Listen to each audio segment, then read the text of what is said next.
नमस्कार मित्रांनो. आज आपण बघणार आहोत की थाईज तुमच्या कशा कमी करायच्या. तर तुम्ही घरच्या घरी मी एक 3 ते 4 एक्सरसाइज दाखवणार आहे तुम्हाला. तर ते बघून तुम्ही एक्सरसाइज घरी करून तुमच्या थाईज कमी करू शकता. तर त्याच्यामध्ये पहिली स्टेप्स आहे स्क्वॉट्स मारायचे. आता स्क्वॉट्समध्ये 2 प्रकार येतात, मी दोन्ही प्रकार सांगतो.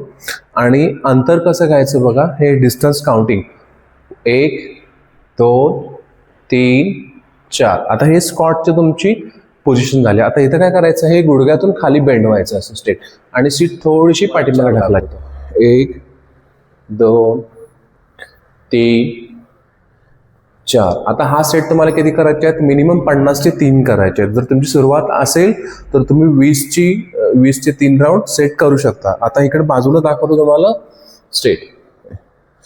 स्ट्रेट वाईट अँगल स्क्वॉट करायचा इनर थाईजला. डिस्टन्स सेम कसा घ्यायचा बघा, 1 2 3 4 आणि 5. हा 5 घेतला, हा झाला डिस्टन्स. आता इथे हात तुम्ही इथं ठेवला तर पाठीला पण चांगला सपोर्ट मिळतो. हात थोडेसे पाठीमागे फेकायचे. स्ट्रेट 1 2. सेम आता बाजूला दाखवतो. 1 2. हे झाले 2 सेट. आता हे जे दाखवले आहेत वाईट अँगल स्क्वॉट, तर हे तुम्हाला 2-2 सेट मारायचे आहेत. आता तिसरा राऊंड असा आहे की ह्याच्यामध्ये लंजेस मारायचे आहेत. आता लंजेस तुम्हाला साईडने दाखवतो मी, तुमच्या लक्षात येईल. अंतर घ्यायचं असं मॅक्झिमम घेता येईल तेवढं. स्ट्रेट हात इथे लॉक करायचे. सेट 1 2. हे करत असताना तुमच्या गुडघ्यावर येते का चेक करा आणि मग करा.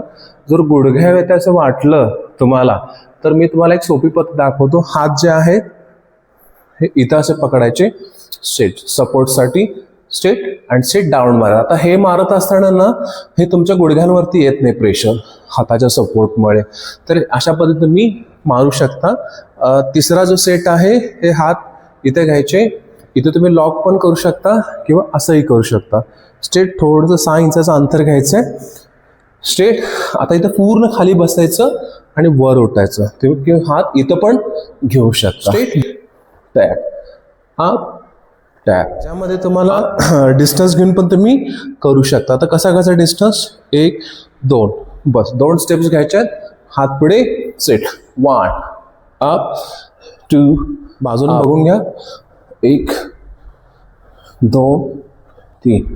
हे अशा पद्धतीनं तुम्ही घरच्या घरी पायांचे एक्सरसाइज करू शकता. व्हिडिओ कसा वाटला आम्हाला नक्की कळवा, कमेंट करा. आणि व्हिडिओ जर आवडला असेल तर शेअर करा.